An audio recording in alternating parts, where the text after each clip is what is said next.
Today we are going to read the poem Where the Mind is Without Fear, written by the great Indian dramatist, novelist, and poet Rabindranath Tagore. Tagore was a poet of Indian culture and national resurgence. As a poet, Tagore's vision is delicate and realistic. He was awarded the Nobel Prize for his book Gitanjali, and from Gitanjali, this poem has been taken. First of all, I am reading the text of the poem.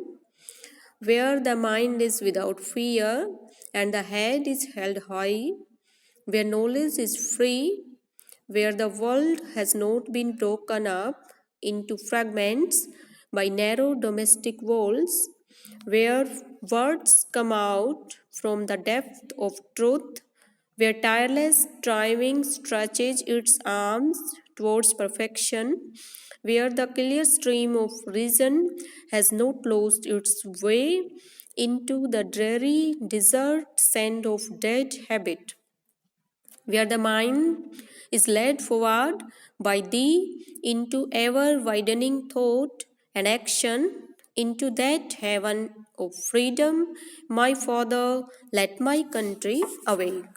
So, in this poem, Tagore wishes that God would awake his country, and the first line, in the very first line, the poet prays to the Almighty that his countrymen should be free from all types of fear, oppression, and forced compulsion. He wishes that everyone in his country has had held high in dignity. In other words, according to him, in a truly free country, every person should be fearless and should have a sense of self dignity. In the second line, where the world has not been broken up into fragments by narrow domestic walls.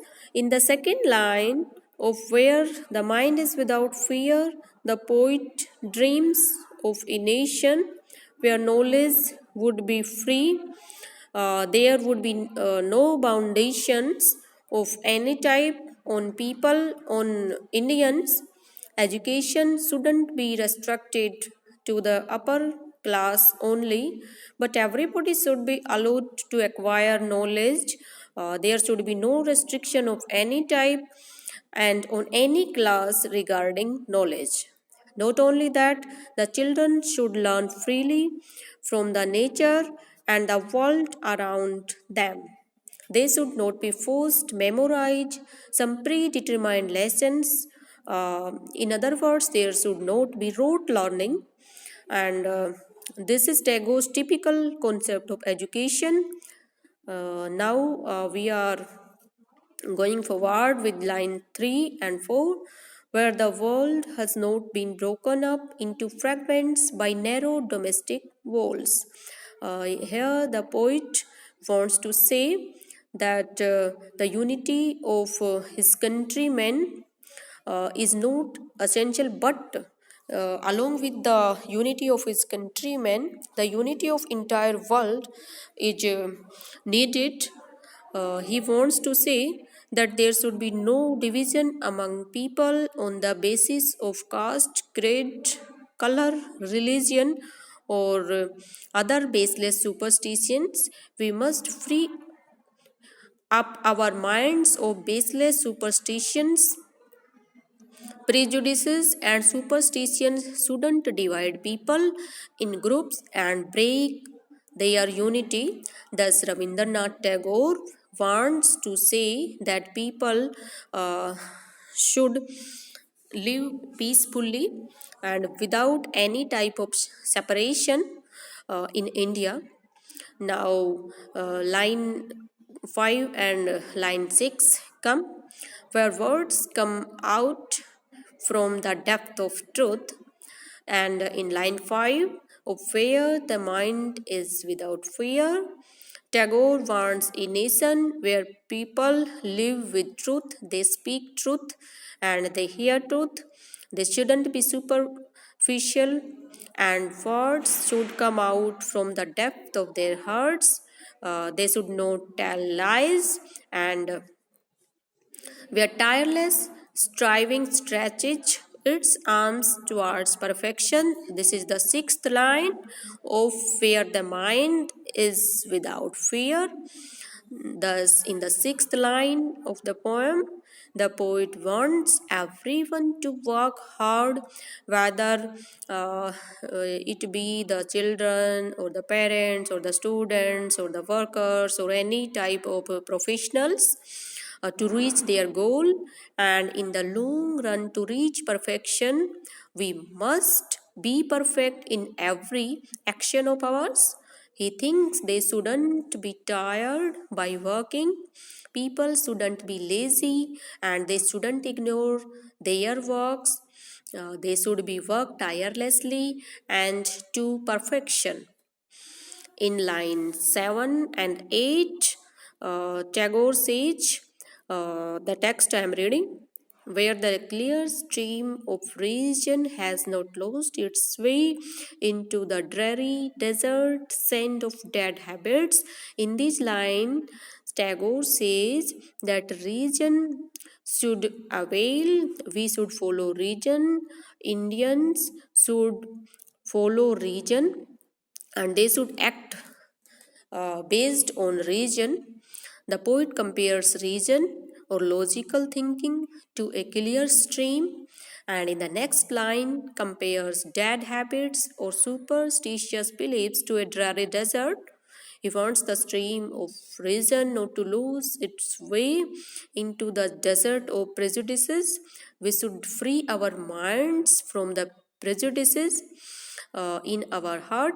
In brief, he wants to say that people's thoughts should be monitored by rational thinking, not by superstition, and logic should rule over old baseless beliefs. Now, line 9 to 11, we come across. I am reading the text where the mind is led forward by thee into ever widening thought and action.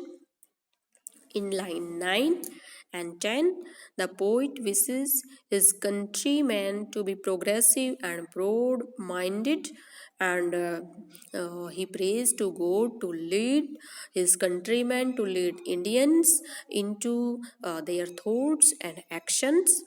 He wants uh, the Almighty God should lead forward to ever widening thought and action. In short, we should be open minded and do something unusual or extraordinary, overcoming the narrowness of mind, the faculty of Indians. The faculty of reason shouldn't be lost in bad and useless customs. He prays that God should himself guide the minds of people. He may lead them forward in their thoughts and actions. Thus, his country should grow in such a heaven of freedom. Finally, in the poem, the poet's message is very clear. If all the people of a nation are not wise enough to lead a happy and peaceful life, free from all evils, they can't enjoy their freedom well. So, to the poet, only political freedom is not so important unless you are fearless, self dignified, knowledgeable, truthful, hardworking, and broad minded enough to enjoy it fully. In other words, he wants not only the political freedom but along with political freedom, he wants physical, religious, and mental freedom also.